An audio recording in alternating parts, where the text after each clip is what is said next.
अस्सलाम वालेकुम students. Last topic मैंने आप लोगों को टाइम डिपेंडेंट पर्टिवेशन थ्योरी सेंड किया था, तो आप लोग मुझे इस लेक्चर के बाद बता दीजिएगा आप लोगों को क्लियर हो गया है या नहीं। आज का जो हमारा टॉपिक है ना, ये वो जो लंबी सी लाइन नहीं लिखी हुई है हमारे आउटलाइन के अंदर, interaction of electromagnetic waves with atoms या वन इलेक्ट्रॉन सिस्टम, ये उसके अंदर ये एक्चुअल में जब हम एटम्स के साथ स्टडी कर रहे होते हैं तो बेसिकली इलेक्ट्रॉन्स के साथ स्टडी कर रहे होते हैं। ठीक हो गया। तो one of the most important application of time dependent perturbation theory, अच्छा ये टाइम डिपेंडेंट पर्टर्बेशन थ्योरी की एप्लीकेशन है, is to study the interaction of atomic electrons with an electromagnetic radiations. By this application we can find out structure of atoms in the absence of an अच्छा, अब मैं ना आपको सबसे पहले तो ये बताती चलूँ कि जब इलेक्ट्रोमैग्नेटिक वेव्स होती हैं ये एक्चुअल में फोटोन पर मुश्तमिल होती हैं, ये आप लोगों को पता है। तो जब ये इलेक्ट्रॉन्स के साथ इंटरेक्ट करती हैं ना, तो इलेक्ट्रॉन के ऊपर असर होता है कि या तो वो एक्साइटेड स्टेट में चले जाते हैं, या वो या वो ऑब्जॉर्व करते हैं, एक्साइटेड स्टेट एक्साइट हो जाते हैं, या डी एक्साइट होके लोअर स्टेट के अंदर चले जाते हैं, या वो ऑब्जॉर्व कर लेते हैं, या वो कर लेते हैं मतलब उसको ऑब्जॉर्व करके एमिट कर देते हैं। एक्चुअल में जब इलेक्ट्रोमैग्नेटिक रेडिएशंस जो होती हैं या जो फोटोन है, कोई भी इंसिडेंट फोटोन आता है वो इलेक्ट्रॉन के साथ इंटरेक्ट करता है, तो या तो वो यहाँ वहाँ पर दो तरह की एमिशन होती है, या स्पॉन्टेनियस एमिशन होती है या स्टिमुलेटेड होती है, या तो वो एक्साइटेड स्टेट में है वो खुद ब खुद फोटोन को एमिट करके ग्राउंड स्टेट में चला जाता है, और अगर फोटोन आता है और उसके साथ आता है रिएक्ट करता है तो स्टिमुलेटेड एमिशन होती है। ये दो तरह की एमिशन होती हैं। तो दोनों चीज़ें हो सकती हैं, या तो वो ऑब्जॉर्व करके एक्साइटेड स्टेट में चला जाए, या वो ऑब्जॉर्व करे और ऑब्जॉर्व करके एक और फोटोन निकल जाए, दो फोटोन एमिट हो जाए और वहाँ पर क्या हो जाए, स्टिमुलेटेड एमिशन हो जाए। मेरी बात की समझ आ रही है? अब्जॉर्प्शन या एमिशन दो तरह के प्रोसेसेस हो सकते हैं। अब यहाँ पर होता क्या है, हम इससे एटॉमिक स्टडी किस तरह से कर सकते हैं कि जब इलेक्ट्रोमैग्नेटिक रेडिएशन इलेक्ट्रॉन्स के साथ इंटरेक्ट करती हैं ना, तो उसकी वजह से जो स्पेक्ट्रम बनता है, उस स्पेक्ट्रम की स्टडी से हम एटम का जो है ना वो स्ट्रक्चर फाइंड आउट कर सकते हैं। ठीक है। अब अगर हमारे पास कोई भी एक्सटर्नल रेडिएशन एक्ट नहीं कर रही, तो हमें पता है कि सिंपल हैमिल्टोनियन अनपर्टर्ब्ड स्टेट का वो बराबर होता है काइनेटिक एनर्जी प्लस, ये बहुत अच्छे तरीके से हम पढ़ते आ रहे हैं, प्लस पोटेंशियल एनर्जी। ठीक है। ये काइनेटिक एनर्जी की वैल्यू और ये क्या आ गया, पोटेंशियल। ठीक हो गया। ये सिंपल हैमिल्टोनियन है जो कि अभी तक हम पढ़ते आए हैं।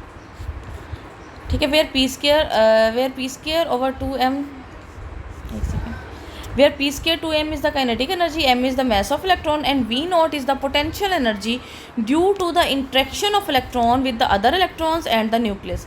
अब ये जो पोटेंशियल है ना, ये टर्म ये हमें बता रही है कि जिस हमारी जो इलेक्ट्रॉन हमारी स्टडी के अंदर है ना, उस इलेक्ट्रॉन का बाकी सारे इलेक्ट्रॉन के साथ इंट्रैक्शन कितना है और जो न्यूक्लियस कितना है, क्योंकि डेफिनेटली दोनों चार्ज पार्टिकल्स हैं, उनका आपस में कोई ना कोई इंट्रैक्शन होगा, कूलम्ब इंट्रैक्शन तो मौजूद होगा ना। सही है। तो वी नॉट वाली टर्म जो है वो बता रही है इंट्रैक्शन टर्म है, और जो पहले वाली टर्म है वो काइनेटिक एनर्जी टर्म है। अब जब इलेक्ट्रोमैग्नेटिक रेडिएशंस आती हैं तो डेफिनेटली वो इसके ऊपर इफेक्ट करती हैं। If electromagnetic radiations of the potential vector A of R T and the scalar potential is applied on the atom. अब यहाँ पर आप लोगों ने ये जो क्लासिकल इलेक्ट्रोडायनेमिक्स पढ़ी होंगी ना, वहाँ पर आप लोगों ने वेक्टर पोटेंशियल भी पढ़ा होगा, रेडिएशंस ऑफ ए की वैल्यू एंड स्केलर पोटेंशियल भी पढ़ा होगा, जैसे कूलम गेज और ये वेक्टर गेज, ये सारी चीज़ें आप लोगों ने पढ़ी होंगी। Is applied on the atom the total Hamiltonian due to the interaction of the electron, मतलब उस टोटल हैमिल्टोनियन चेंज हो जाएगा ना। डेफिनेटली बेटा, जब देखें कि अगर हमारे पास पहले था कि एक इलेक्ट्रॉन का बाकियों के साथ एटम, अब जो इलेक्ट्रोमैग्नेटिक रेडिएशंस आ रही हैं तो इलेक्ट्रोमैग्नेटिक रेडिएशंस के साथ इलेक्ट्रॉन्स भी इंटरेक्ट करेंगे, तो इंट्रैक्शन टर्म बढ़ जाएगी ना। तो इंट्रैक्शन टर्म बढ़ जाएगी तो हैमिल्टोनियन भी चेंज हो जाएगा, और वो हैमिल्टोनियन किस तरह से चेंज होगा, टोटल हैमिल्टोनियन H, वो पहले वाला H not plus H of R T and plus V of t, H of RT is the Hamiltonian of electromagnetic field, is the interaction between the electron and the radiation. Electrons और radiations के दरमियान में जो interaction show कर रहा है that is the Hamiltonian HR, और H not electron जो मौजूद है उसकी इंट्रैक्शन बाकी इलेक्ट्रॉन्स के साथ है, ये आप लोगों ने याद रखना है। उसके बाद HR plus V of t is very small as compare to H not is same as we studied in harmonic perturbation. अच्छा, पहली बात तो ये है कि हमने हार्मोनिक पर्टिवेशन को ज़्यादा स्टडी नहीं किया, ये हमारे सिलेबस के अंदर शामिल नहीं था, लेकिन ये अगर हम पिछले वाला टॉपिक पढ़ करके पढ़ते ना तो ये हमारे लिए थोड़ा सा ईजी होता। अब हमें एक एक टर्म को जो है ना वो एक्सप्लेन यहाँ पर करना पड़ेगा। तो यहाँ पर बात ये है, ये आप लोगों को भी समझ आनी चाहिए कि एक जो बाउंड स्टेट है, एटम जो है ना वो बाउंड स्टेट है, उस बाउंड स्टेट के अंदर जो इलेक्ट्रॉन्स की आपस में इंट्रैक्शन है वो डेफिनेटली स्ट्रॉन्ग होगी। तो तभी जो आने वाला एटम है, आने वाली इलेक्ट्रोमैग्नेटिक रेडिएशन है, वो सिर्फ इलेक्ट्रॉन्स एक्सटर्नली जो लूजली बाउंड हो गए ना उनके साथ इंटरेक्ट करेगी, बाकियों के साथ नहीं करेगी। तो वो इंट्रैक्शन एटम की अगर इतनी ज़्यादा इलेक्ट्रोमैग्नेटिक वेव्स हम यूज़ करें कि वो जो है ना वो तो इलेक्ट्रॉन को खुद ही बाहर ले जाएगी। लेकिन नहीं, हमने जो H0 है इसको ज़्यादा स्ट्रॉन्ग लेना है। H0 is stronger as compare to HR plus V of T, ठीक है। And V of T is same as we studied in perturbation Hamiltonian, and this is given by V e की power minus iota omega T plus V of dagger e की power iota plus omega T. The first part of equation 9 absorption and second part represent the emission. ये V of T जो है ना ये represent कर रहा है कि how much photon of electromagnetic radiations are absorbed and how much are reflected. मेरी बात की समझ आई है? अगर कोई पॉइंट नहीं क्लियर होता तो आप मुझसे पूछ सकते हैं। To obtain the form of equation 9.31, अब हमने जो है ना वो V ऑफ टी की वैल्यू फाइंड आउट करनी है, that is equal to E over M naught C of R T P dot P. तो P तो है ना मोमेंटम हमारे पास, P को तो हम इजीली कैलकुलेट कर सकते हैं। The main target is to calculate A of R T, that is the electromagnetic radiation of the potential vector. Potential vector है ना ये जो हमने कैलकुलेट करना है, और ये हम किस तरह से कैलकुलेट करेंगे? By treating the incident radiation classically plus incident radiation treated quantum mechanically. Quantum mechanically जो है वो और क्लासिकल मैकेनिकली दोनों तरह से ना डिफरेंट बिहेव करते हैं, तो इसीलिए हमने जो है ना दोनों तरह से कैलकुलेट करना है। हम दोनों में से किसी एक को भी इग्नोर नहीं कर सकते, ये मैं आपको आगे बताती हूँ। तो यहाँ पर अब्जॉर्प्शन एंड सेकंड पार्ट जो है ना वो रिप्रेजेंट कर रही है emission terms. To obtain the form of equation 9.31 in harmonic perturbation, we find out A of RT by classical approach as well quantum approach. तो बात ये है कि अभी मैंने आपको स्टार्ट में बताया कि जब इंसिडेंट रेडिएशंस आती हैं तो इंसिडेंट रेडिएशन क्या करती हैं? इंटरेक्ट करती हैं इलेक्ट्रॉन के साथ। तो मैंने अभी आपको बताया कि या तो वो स्पॉन्टेनियसली इलेक्ट्रॉन को स्पॉन्टेनियस एमिशन हो जाएगी या स्टिमुलेटेड हो जाएगी। अब जो स्पॉन्टेनियस एमिशन है ना वो क्लासिकल बिहेवियर है एटम का, लेकिन जो स्टिमुलेटेड है, स्टिमुलेटेड तो फोटोन होगा, एक फोटोन हमारे पास एक्सटर्नली होगा तो वो निकलेगा ना।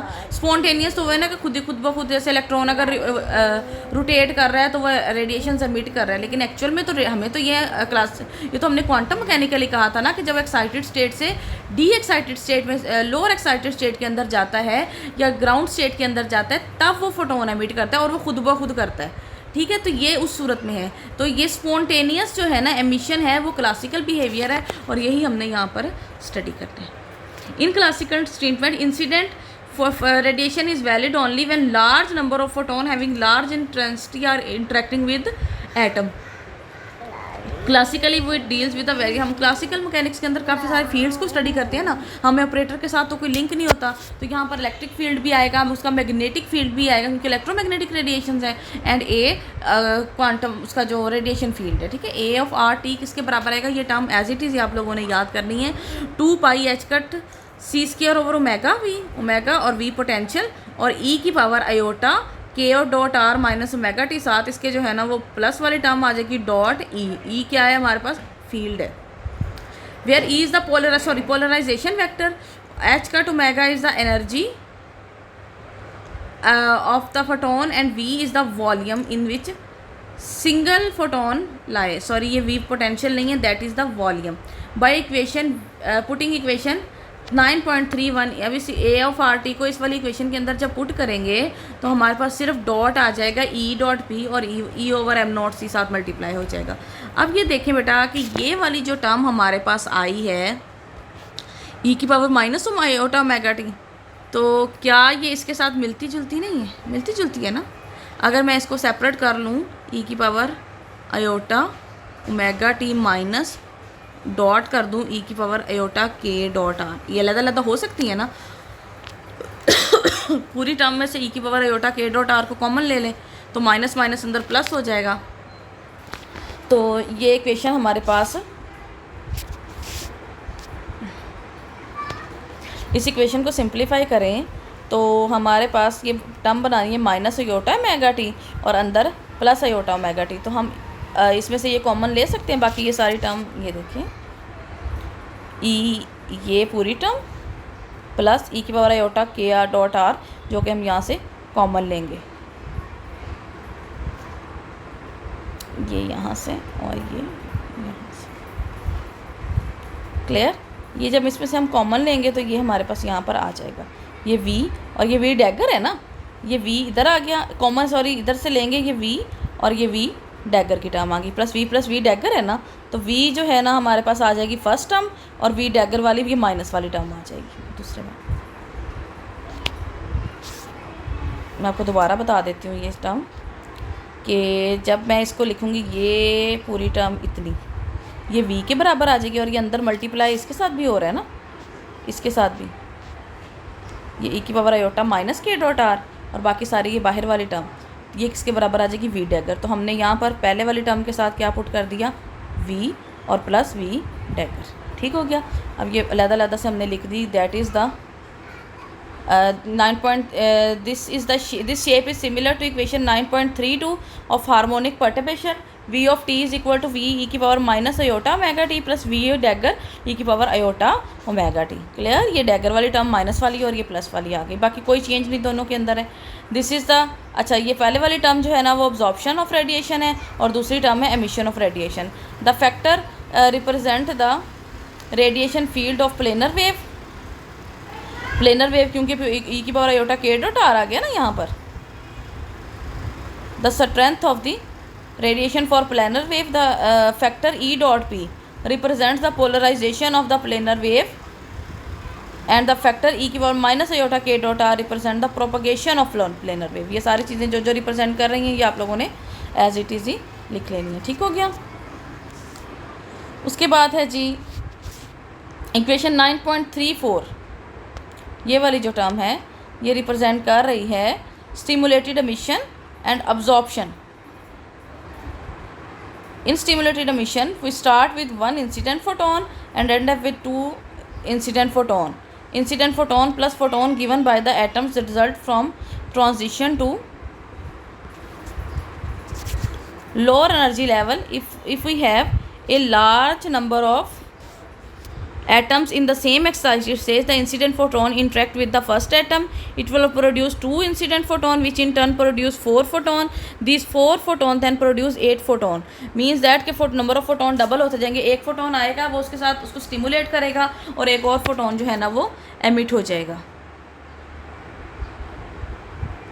This process is known as amplification by stimulated emission. बेटा मैं आप लोगों को स्पॉन्टेनियस एमिशन जो है ना वो गलत बता गई थी स्टार्ट में, कि स्पॉन्टेनियस एमिशन जो है वो क्लासिकल बिहेवियर नहीं है, वो क्वांटम बिहेवियर है, और स्टिमुलेटेड एमिशन जो है ना वो क्लासिकल बिहेवियर है, कि एटम जो है वो खुद ब खुद एमिट नहीं करता बल्कि उसके साथ अगर एक एक्सटर्नल फोटोन देते हैं तब वो एमिट करता है। सॉरी बच्चों, ये इसकी करेक्शन कर लीजिएगा कि स्टिमुलेटेड एमिशन जो है that is classical behaviour and spontaneous emission is the quantum behaviour. ठीक है, ये करेक्शन कर लीजिएगा। तो अगर हमारे पास लार्ज नंबर ऑफ एटम्स है तो the incident photon interact with first atom के साथ जब इंटरेक्ट किया तो एक इंसिडेंट फोटोन आया, उसने 2 फोटोन निकले, फिर वो 2 आके गए तो दो अगले एटम के साथ अटैक तो 4 निकले, 4 अगले 6 एंड सो ऑन 8 इस तरह से निकलते जाएंगे। This process is known as amplification by stimulated emission of the incident radiation. 2 such radiation amplification have been achieved experimentally and having many application. तो ये हो चुकी हैं। इसकी 2 एग्जांपल, एक मेज़र है और एक लेज़र है। लेज़र आप लोगों ने बहुत अच्छे तरीके से पढ़ा होगा, मेज़र नहीं पढ़ा होगा। मेज़र के अंदर जो है ना वो लेज़र के अंदर लाइट है और मेज़र के अंदर जो है ना वो माइक्रोवेव है, जो microwaves amplification by stimulated emission of radiation, and laser के अंदर है light emission by stimulated emission of radiation. उसके अंदर मेज़र के अंदर माइक्रोवेव यूज़ होती है, this is the microwave domain and other is the visible light domain.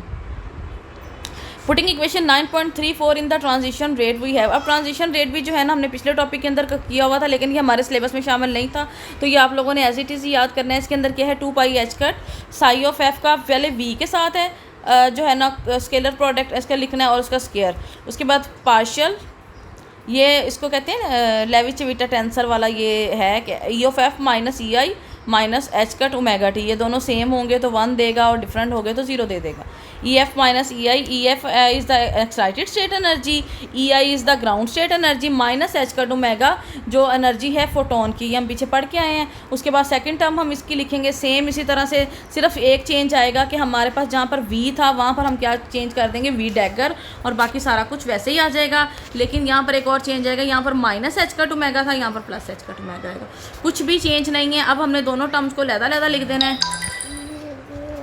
The first term represent the above equation shows the absorption and second term represent the emission, which can written separately after putting the values of V and V dagger as VIF absorption है और ये VIF emission है, दोनों को लहदा करके लिख दिया। अच्छा, यहाँ पर हमने एक और काम किया, यहाँ पर V की वैल्यू पुट कर दी है, ये जो पिछले वाले पेज के ऊपर थी हमारे पास, ये V की वैल्यू है ना, जो V की वैल्यू 2 ओवर ये, अब जब ये देखेंगे जब इसका स्क्वायर करेंगे तो ये आएगा E square over M square, इसका जब स्क्वायर करेंगे तो अंडर रूट कैंसिल हो जाएगा, 2 पाई H cut over omega V।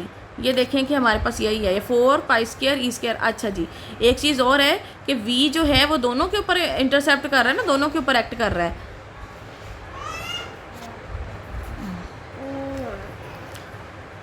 ये देखें, E का स्क्वायर आ गया ओवर ME का स्क्वायर आ गया, 2 पाई H कट ओवर ओमेगा,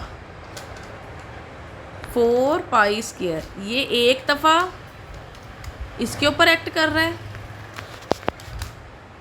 जब हम पता है ना कि जब ये स्केलर प्रोडक्ट में से भी कोई चीज़ कॉमन लेते हैं तो वो स्क्वायर आती है, और एक ऑलरेडी स्क्वायर है, तो हमने स्क्वायर का स्क्वायर करना है। ठीक है, यहाँ पर ये चीज़ आप लोगों ने याद रखनी है, बाकी सारी चीज़ें वैसे ही। ये पता है ना कि अगर हमारे पास साई ऐसे हो, साई लैम्डा ए साई हो, अगर हमने लैम्डा को कॉमन करना हो तो वो लैम्डा का स्क्वायर आता है, ऐसे ही है ना। तो ये स्क्वायर है और ऑलरेडी स्क्वायर आ गया, ये मॉड स्क्वायर, और इस तरह से हमने these are the classical relation for transition rates if no radiation falls on atom. So अगर कोई रेडिएशन नहीं होगी तो एमिशन एंड एब्जॉर्प्शन दोनों के होंगे 0। So classically we can not explain the spontaneous emission, this is explained only by quantum mechanics. Quantum treatment के अंदर हम सारी चीज़ों को किससे रिप्लेस कर देंगे, ऑपरेटर्स के साथ। In quantum mechanics only a finite number of photon, पहले इनफाइनाइट नंबर थे, लार्ज नंबर थे, अब कितने हैं, finite number of photon having small intensity are involved. For quantum description of radiation we replace the various field E, B and A with operator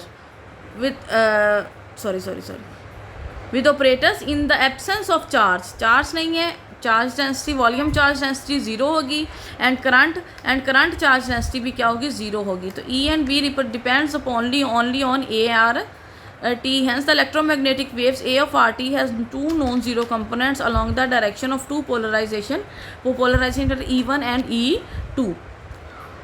The quantization of radiations is achieved by writing the electromagnetic field wave in term of creation and annihilation operator। creation and annihilation जो कि हमने classical harmonic oscillator के अंदर पढ़े थे ना, वो किसके बराबर थे, A of n बराबर है अंडर रूट n माइनस 1। मतलब कि क्या करता है, इसकी आइगन वैल्यू आती है अंडर रूट n, और क्या कर देता है ये n करता है, लोअर कर देता है ऑपरेट को, n ऑपरेटर जो है n है ना, इसको -1 कर देगा, और जो रेजिंग ऑपरेटर है वो n+1 कर देगा, और इसकी आइगन वैल्यू भी क्या है, n+1। ये हमने आगे यूज़ करना है।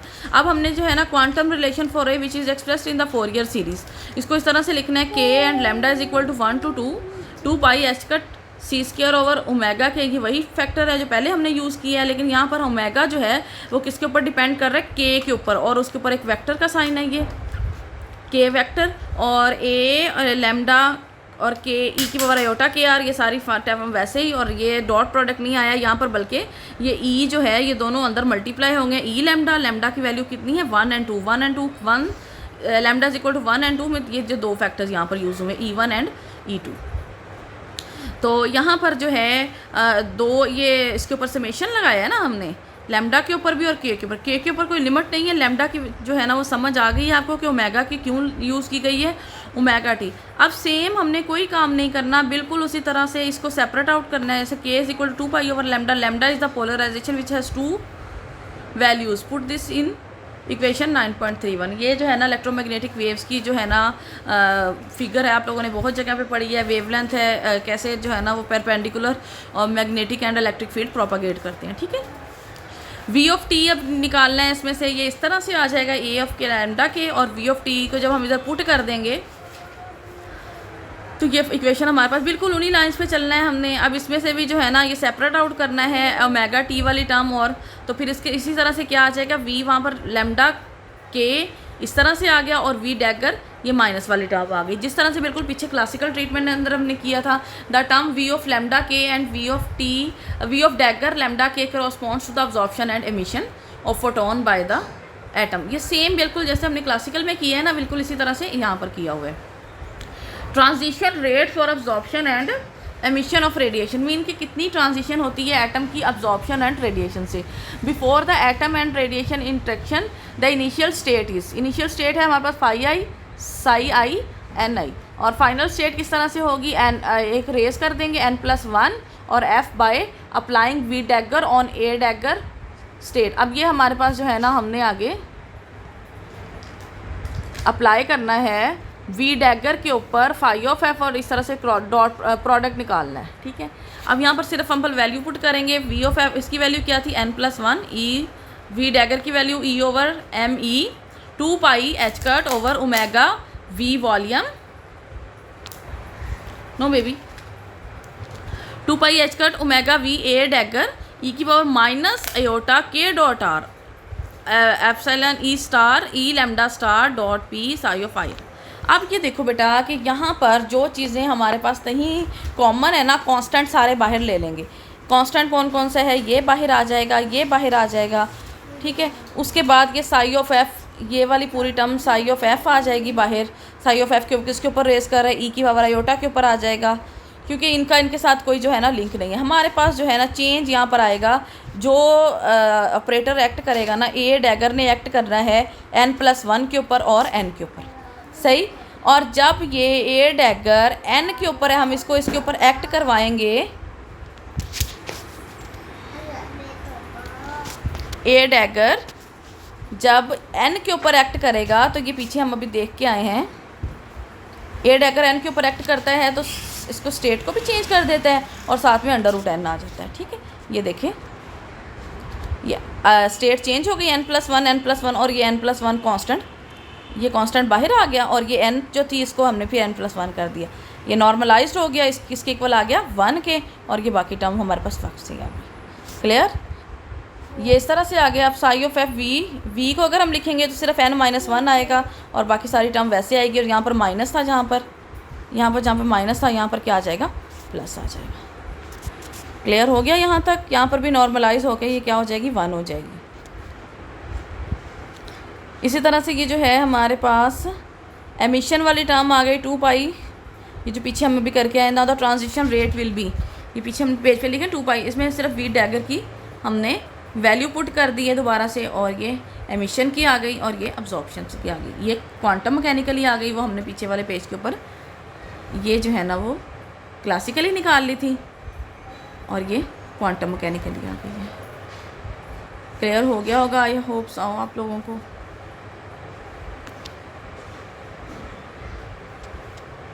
ये देखें दोनों में जो है ना वो ये चेंज आया है, ये एमिशन की आ गई है, ये इसके इक्वल है, इसके अंदर हमने वी डैगर की वैल्यू पुट करेंगे। ये पहले हमने वी डैगर की वैल्यू क्वांटम मैकेनिकली पुट की है, और क्लासिकल मैकेनिकली पुट किया, अब क्वांटम मैकेनिकली पुट कर दिया, ठीक है। आई होप कि आप लोगों को जो है ना ये सारा क्लियर हो गया होगा। ये आप लोगों ने अच्छे से तैयार कर लेना है। अब हमारी क्वांटम मैकेनिक की जो है ना वो बुक ऑलमोस्ट कंप्लीट हो गई है, सिर्फ वो हेलिसिटी ऑफ फोटोन रह गया है वो